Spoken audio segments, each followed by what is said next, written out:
I was caught in a love trap with a ruthless billionaire. Revealing my true identity to this monster will cost me my life. I'm Emma, and this is my story. As she woke up, her surroundings revealed a dimly lit, opulent room. Panic set in when she discovered her nudity and searched the room frantically for her clothing. At her feet, she noticed a pair of men's briefs, and her heart sank when she spotted red stains on the sheets. It was the final, damning evidence of a night she couldn't fully recall. This was not a dream. This had happened. She lost her virginity.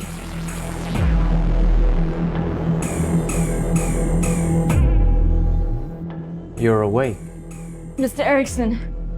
After everything we did last night, you still think we aren't on a first-name basis.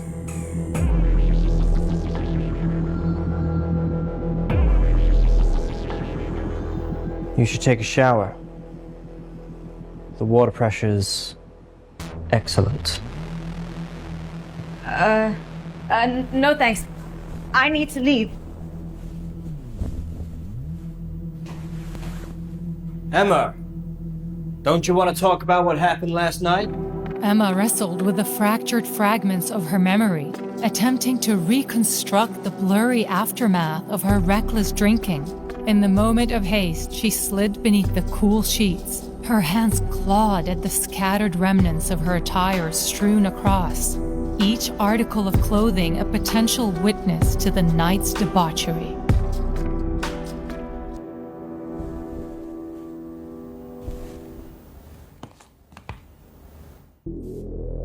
Mr. Erickson? Can we forget that anything happened between us last night? If you're worried about any STDs, I can assure you I'm still a virgin. Was a virgin. The only person that's lost anything here is me. Rest assured, I have no reason to believe you have any diseases. However, I want to ask if you want anything from me. You don't strike me as the kind of person that wants money for a first time. Yeah, I don't want your money. I just want you to keep this a secret. I did not know it was your first time in bed with someone. As compensation, I will allow you one demand. You can ask anything of me, except make you fall in love with me. Mr. Erickson, I think you misunderstood. I don't go out to give myself away, so I won't trade myself for anything. In fact, I plan now to officially quit working, because from here on, I'm going to be focusing on my graduation thesis. We won't be seeing each other again, so I'm going to wish you a good life. Goodbye. Robert's mouth twitched with surprise and amusement. Emma Green's unexpected departure and assertive demeanor had caught his attention. Emma had made a memorable impression as the first woman to ever walk out on him. He picked up the scarf she had left behind by mistake and began to inhale its scent. Emma Green's enigmatic words had presented him with an intriguing challenge, and he eagerly contemplated what the future might hold.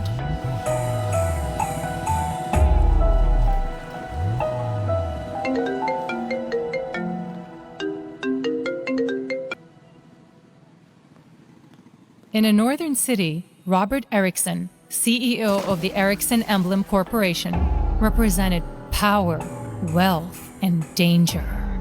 Rumor had it that he had killed his older brother and left his younger brother traumatized to become the sole inheritor of the family business.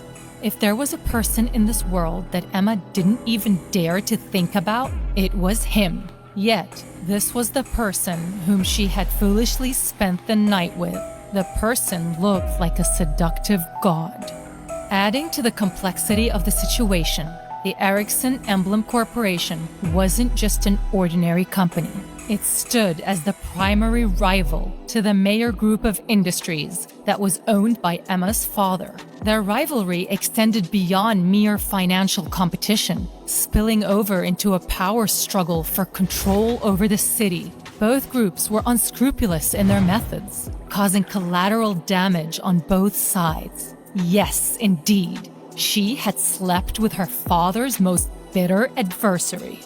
She quickens her pace, eager to distance herself from Robert's home. If anyone from the Mayer family ever discovered this, the shame would be unbearable. Emma! Emma, stop! Emma, listen to me, please! Emma stood, facing the devastating betrayal that had rocked her world. If she hadn't walked in on them cheating on her yesterday, her drunken night of debauchery could have been avoided. Emma, are you all right? What are you doing walking around in this neighborhood? Like either of you care. Please, Kristen, save me from the nice girl next door talk. I'm sorry. Okay, it's my fault. I'm the one that seduced Ted. If you want to blame anyone, blame me.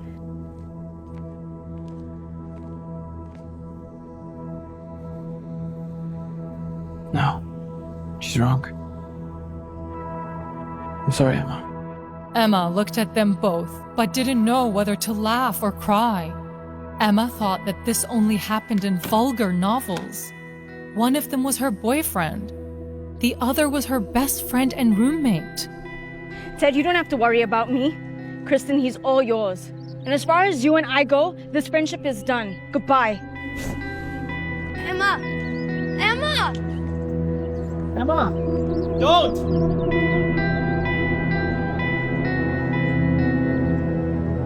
A black Cadillac turns into the road, heading towards Emma.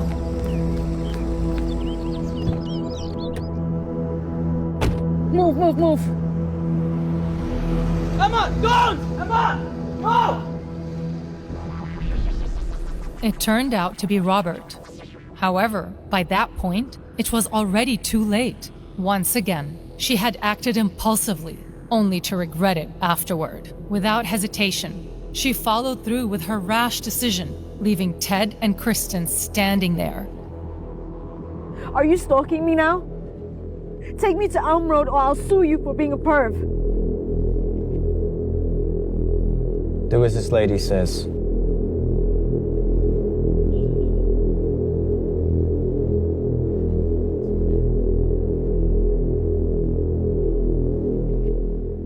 Remorse filled her.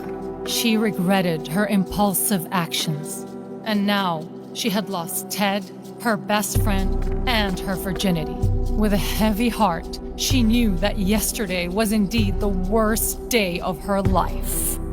He maintained silence, exuding an air of mystery, a trait she found appealing, especially following her heartbreak with Ted. She discreetly stole a glance at him, struck by the captivating depth of his eyes.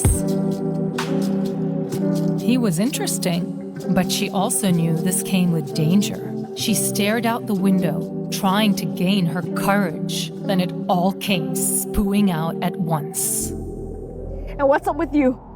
Didn't I tell you I never want to see you again? Are you surprised to see me? Well, yes. What are you doing here? Miss Green, you were the one sitting in my car. Yes. Sorry. That was my boyfriend. Ex-boyfriend. And my best friend. Well, I thought she was my best friend. Who are apparently now a thing. Anyways, I'm sorry. I just had to get out of that situation. So you thought, let's take up hitchhiking and jump in a new one. Sorry? Emma looked at Robert with a perplexed expression, unsure of what he meant by his cryptic remark. She followed his gaze down to her muddy shoes. I promise, Robert, I'll clean your car. I'm sorry for making a mess. I'll appreciate that.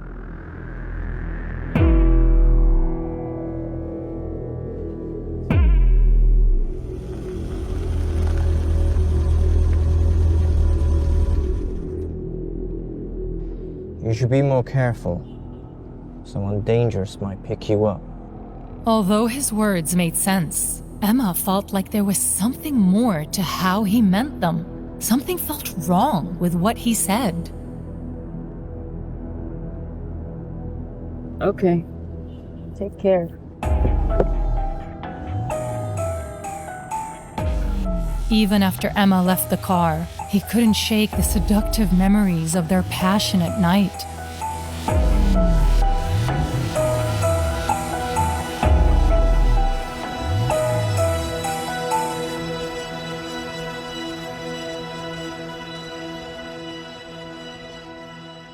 Resting on the examination table, she gazes uncomfortably at the various posters displayed on the wall, each one depicting information regarding STDs and pregnancy. Please don't be pregnant. Please don't be pregnant. Use the condom, didn't he? Oh, you wouldn't have sex with a random girl without protection, would you?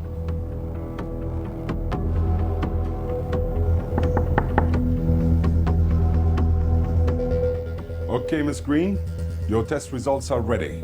You can put your clothes back on for now. You can also meet me in the waiting room.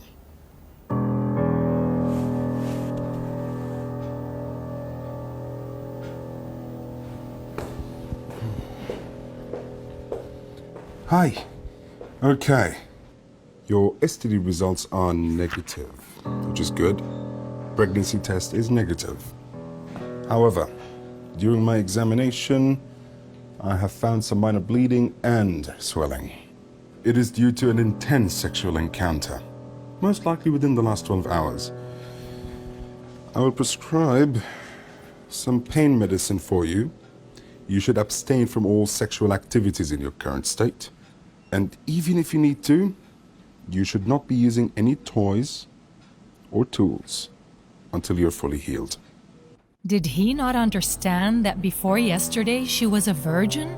She was not interested in toys or tools whatsoever. In fact, she wasn't even interested in the man she lost her virginity to.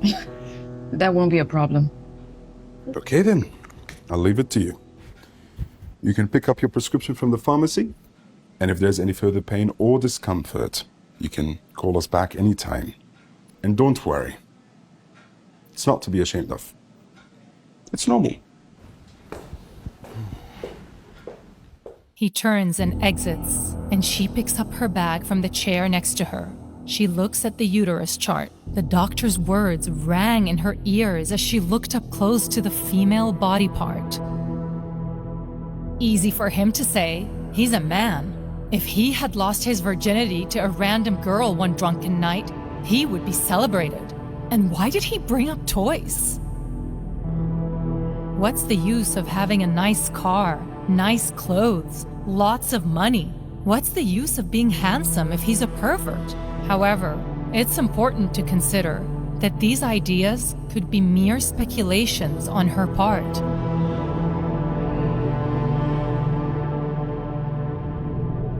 It was naive of Emma to assume it was just speculation. Robert Erickson was far more sinister than just a pervert.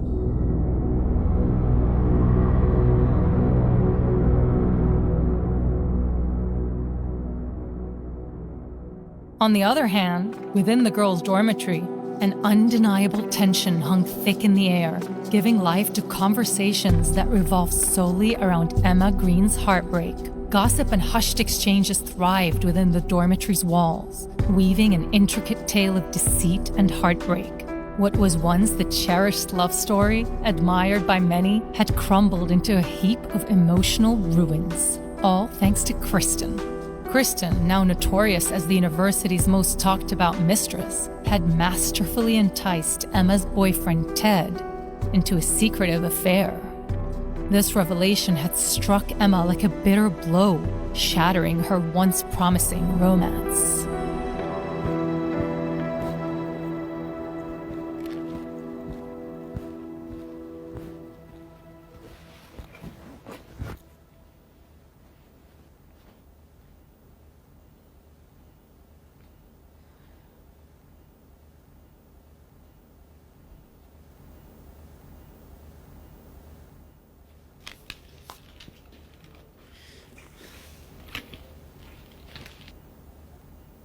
Kristen, I want you to move out. Why? What did I really do wrong?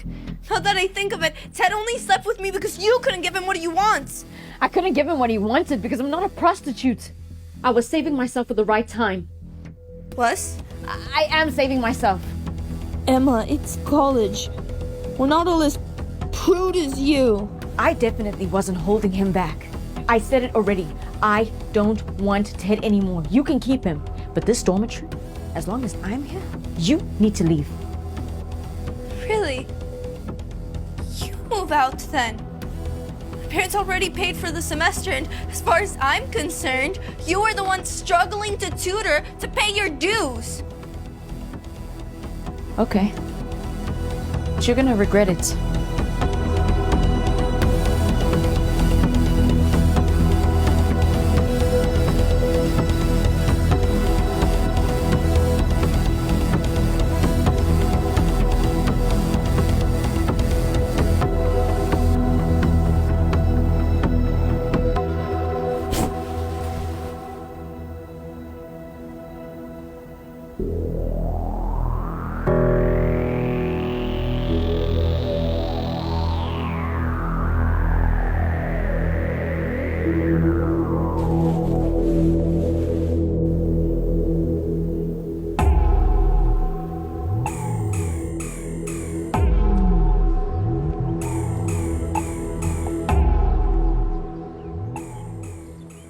How was the doctor's visit?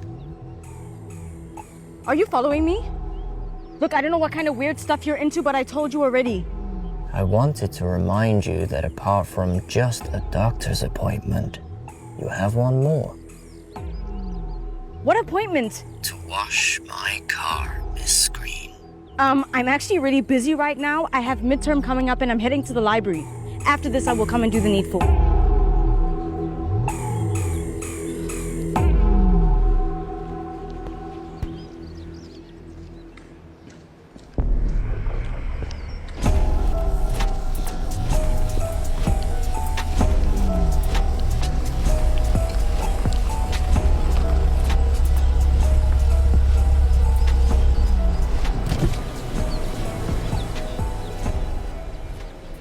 Mr. Erickson, what are you doing here?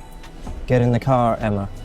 She wasn't sure what made her get in. There was something about him that made you feel you needed to do what he said. When she saw the corner of his lips curl up, there was a hint of evil in his smile.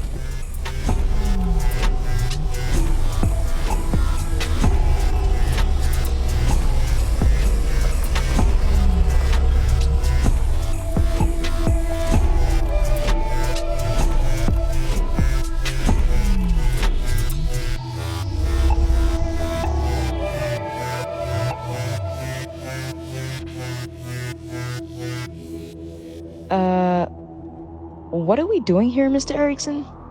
I figured my CAD isn't within your caliber, so I bartered the job. What exactly do you want from me? Just have a meal with me. Isn't that better than cleaning my car?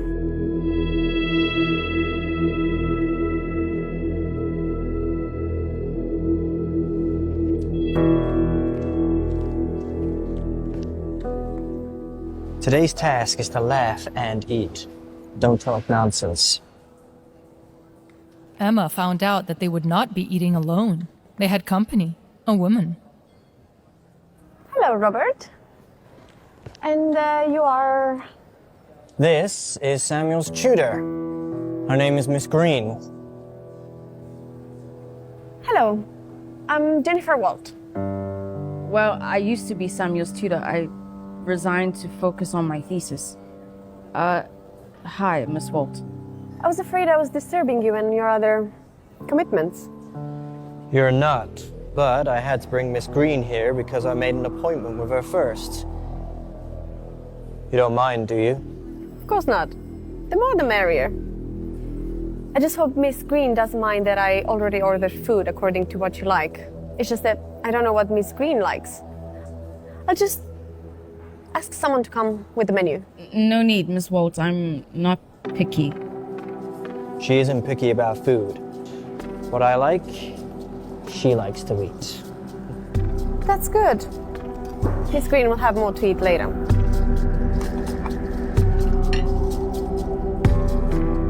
Emma was embarrassed. During the meal, Robert would occasionally offer her portions of his food. He was being very gentle, almost like a boyfriend. Jennifer didn't say much. However, she would occasionally glance at Emma, but Emma could not recognize any of the emotions in her eyes. Was Robert asking Emma to be in some part of a threesome? The way they spoke to each other was odd. Part business, part lover. But Emma couldn't quite put her finger on it. Do you mind if I have a chat with Rob for a moment? No worries.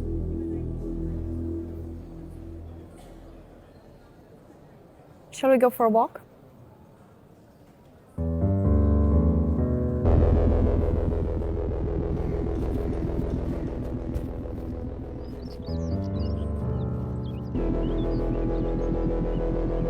How have you been? I'm fine. Don't try to piss me off. I'm not trying to make you feel bad. I'm not angry at you. I happen to think Miss Green isn't that bad, don't you? I know you, Robert. You're doing this to make me jealous. I think you should go back. There'll be a meeting in the afternoon. I still need to drop Emma off at school.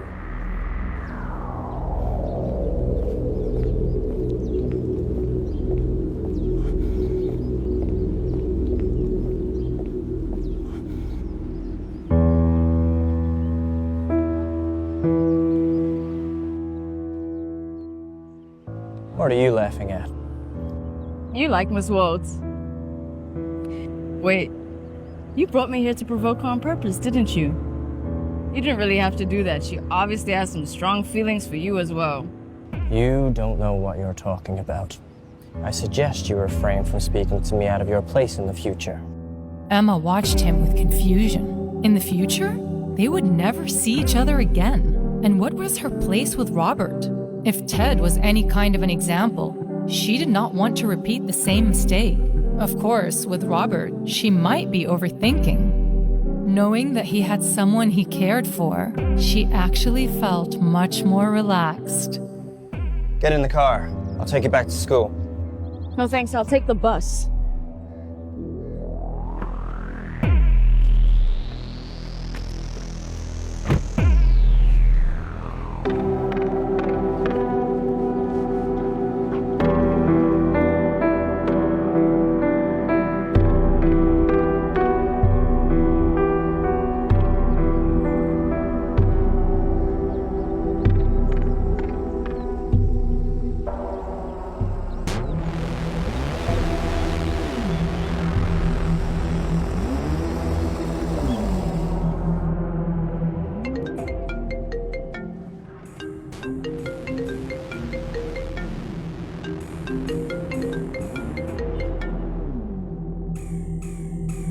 Hello.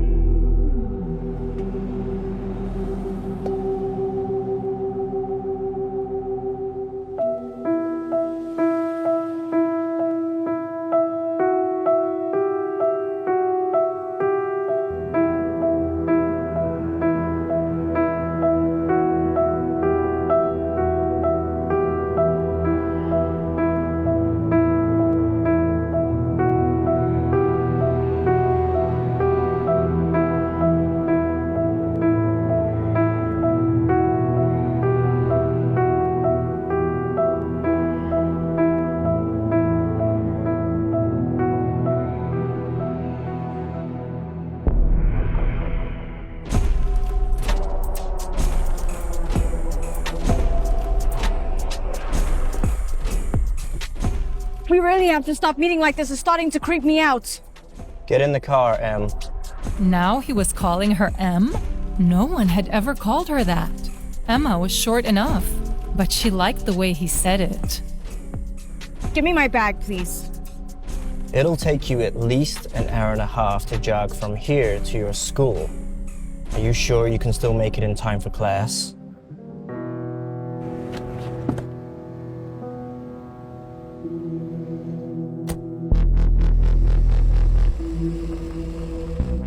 Someone called you just now. You answered my phone?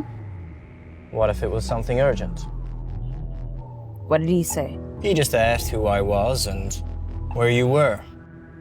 So, how did you answer? Is it important? This is my phone. You answered it without my permission. I have every right to know the subject of conversation. I said I'm your extortion target. Your bag was in my car. So, your boyfriend, right? Ex-boyfriend. Did you guys fight? That has nothing to do with you, Mr. Erickson.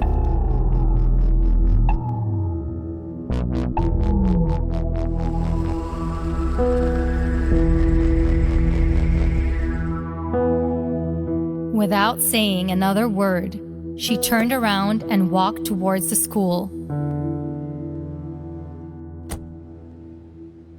But not long after she walked, nearby, someone shouted, Emma! Jack! As Robert observed the car parked across from him, his face turned pale with surprise. Was that Jack Mayer, the eldest son of the Mayer family? It seemed that he had greatly underestimated Emma Green. You said you'd be gone for 2 months. Yeah, Dad broke his leg a few days ago, so I came back early. Do you want me to take you to go see him? You still can't forgive him. How can I? Besides, I know my place. Emma, don't be like that. I've never treated you like an outsider. I know. So, is that, Erickson's? Yeah, in that car. Robert.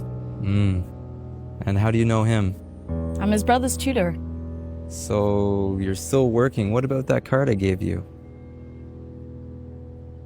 Emma, that's not the mayor's family's money. That's me giving a gift to my sister. Yeah, but you still have the mayor's surname. Emma, stop being so stubborn. I feel bad for you. Don't. I really like my life right now. Well, at least promise me you'll stay away from Robert Erickson. He's very dangerous. I know, I'm not stupid. Brother, I'm running late. I really have to go. All right. Let me take you out for dinner tonight. I'll pick you up.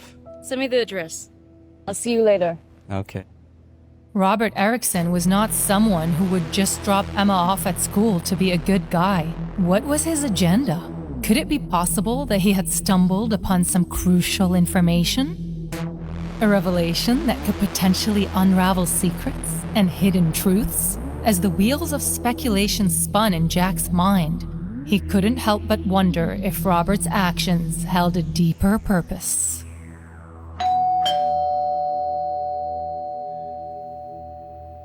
Emma rings the doorbell,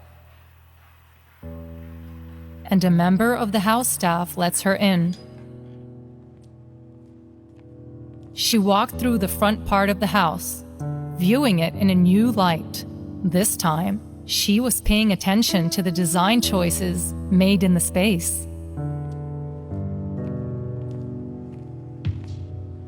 Why are you here?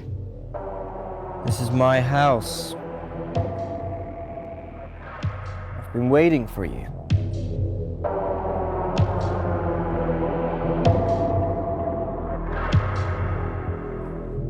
Waiting for me? I told you I was handing in my resignation. Well then, I should ask you. Why are you here?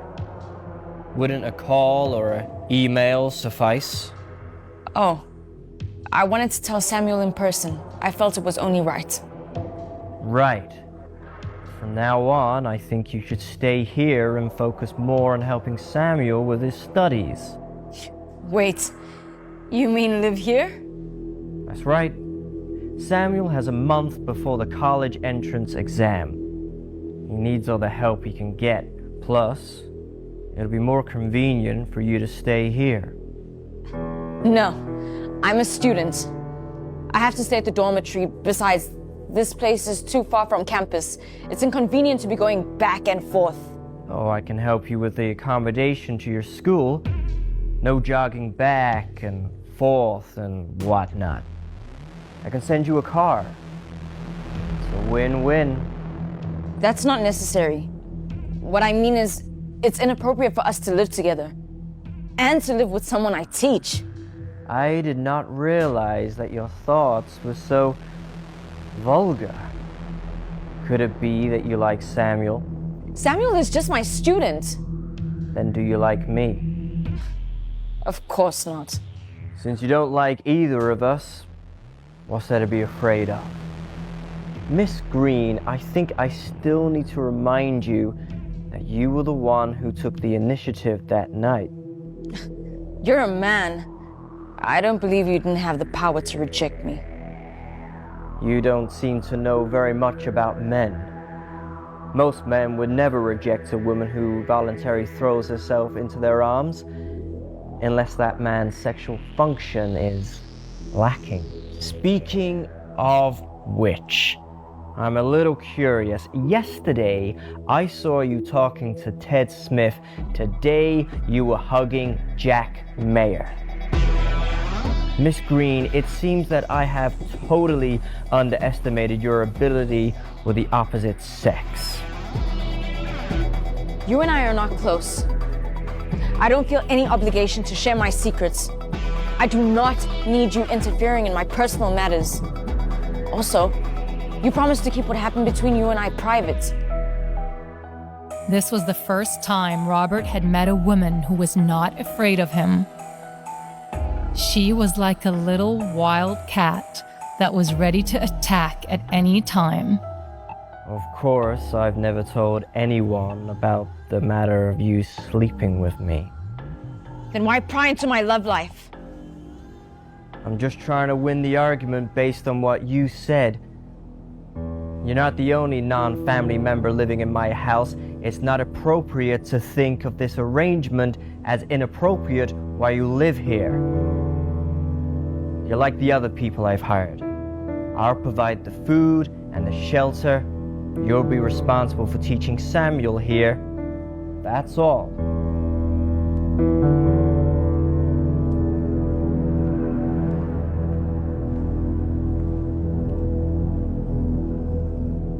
Miss Green's living arrangements have been negotiated.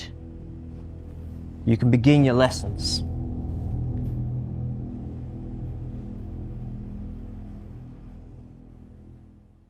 Emma was speechless. Who did he negotiate with? It was him who made the decision. However, if she really thought about it, this could also be a good idea. She had planned on moving out of the dormitory anyway. It would get her away from Kristen for good. She could use the next month to find a new house to live in. After she finished her tutoring session with Samuel, she rushed to the restaurant.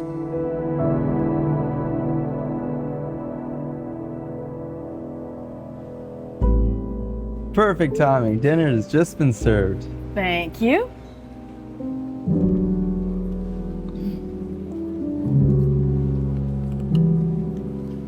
Eat slowly. It's not like anybody's gonna snatch her from you. You can't win against me. I'll eat it all. Everything. Okay. You eat it all. If we need to order some more, not a problem. If Auntie was here and saw how skinny you are, it would probably make her heart ache to death. Jack, please. Okay, please, just eat.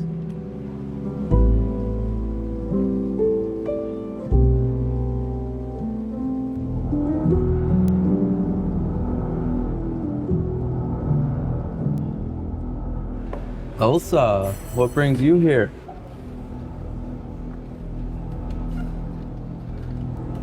Why are you like this? You came from overseas and you didn't even come to visit your actual sister. Instead, you're here having dinner with her, the illegitimate daughter. Shut up. She was the illegitimate daughter to begin with, disgrace to her mother. How could you be so nice to her? Elsa, you need to be more respectful, okay? Jack, at the end, I am your real sister. Miss Mario, please. Speak to me with respect. First of all, I don't have a father. Secondly, I have never used a single cent of the Mayer family's money. Even when my mother was ill and hospitalized. Even when we needed money to save her life, not even then did I ask for help. No one and the Mayer family has the right to criticize me. Your existence is a disgrace. I'm proud to be my mother's daughter, whether you like it or not.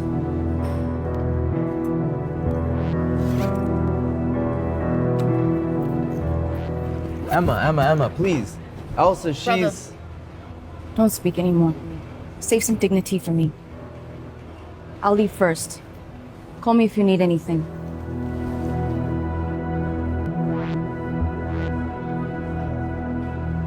Are you satisfied?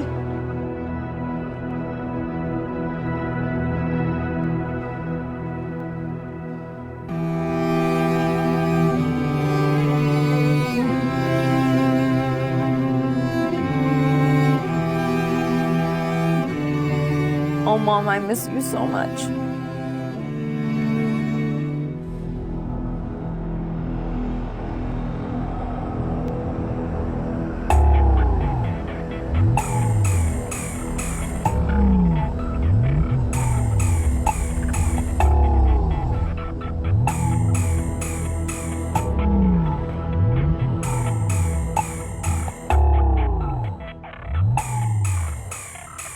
Where are you heading?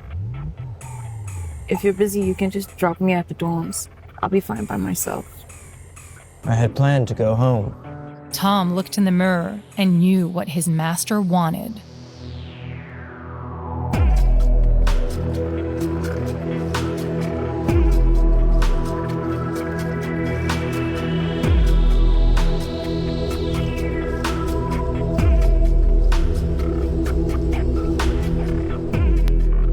Mr. Erickson, Miss Green's room has been arranged. It is on the first floor of Samuel's residence. Samuel is studying for his college entrance exam. Wouldn't it distract him to have Miss Green staying there? Oh, yes. Arrange it with me. We can put her up for the month. Yes, sir.